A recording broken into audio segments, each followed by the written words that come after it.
Good afternoon, my Lipshins. It is Wednesday, my dudes, and it is quite an auspicious week because the 5060s are dropping. The 5060 Ti 8GB and 16GB have made their way onto the store, and with not a lot of reviews out, we are going to go through what information is available. They are quite interesting, I have to say. There's a couple of things that they've changed and limited, which is a bit weird, like memory speed as an example when it came to overclocking, because these things have serious overclocking potential.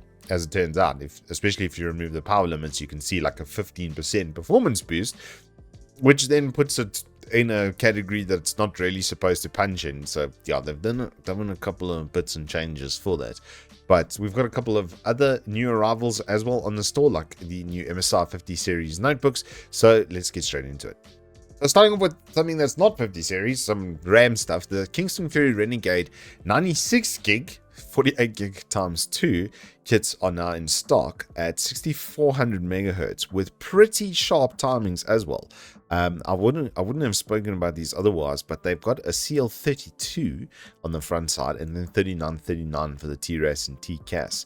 So these are pretty sharply timed, and getting 96 or 48 gig per slot is quite a bit. So for those of us with like 9950X 3D aspirations, this is probably going to be a really good pairing with that. Then, as promised, the new MSI 50 series notebooks. These are kind of ludicrous, going all the way up to 144,000 with Core Ultra 9 supporting 5.5 gigahertz, 5.4 gigahertz processors along with that to make sure that there's all the single core performance.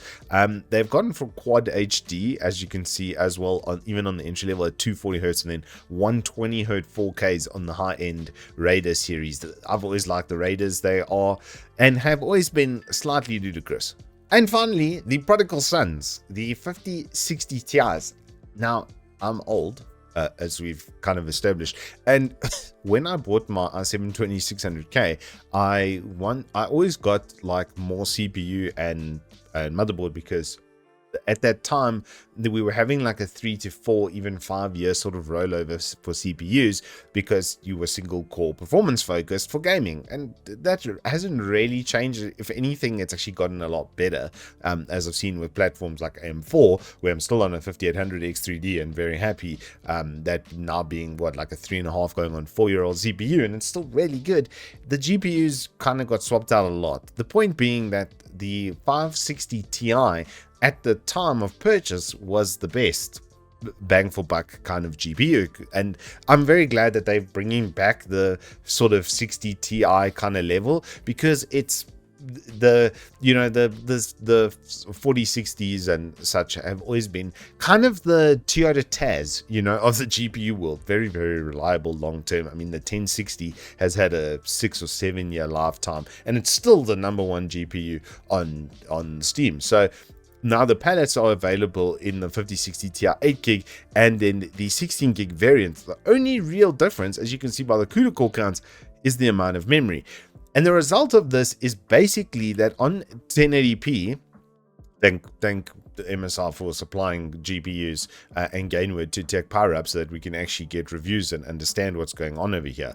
You'll see that on 1080p and on 1440p, basically exactly the same kind of performance between these two. They are still faster than the 3070, which you'd hope 2 generations later, but it's only 10% sort of faster than the 4060 Ti. So if you've got one of those already, there's no real kind of point. And the 8GB compared to the 16GB only has a massive general performance gap when you go into 4K. But even the 4060 Ti 16GB is actually slightly faster than the 5060 Ti. This is all without this is just rasterizing performance without ray tracing and DLSS. But what was kind of interesting when I was looking through this, honestly, was if we go to the overclocking and power limits discussion over here, this is where things got very interesting. They noted over here that the memory OC will not go higher than 3000 megatransfers. They've actually physically limited it Because what would happen back in the day was you would buy that kind of mid-range GPU, like a higher quality version of it, like the MSI that we have over here under review, and you can see the performance gain that you're getting with overclocking, 14% better average performance. And that could be the difference between having 50 FPS and having 60 FPS in some instances. So they have kind of sort of given us an overclocking GPU, but not at the same time.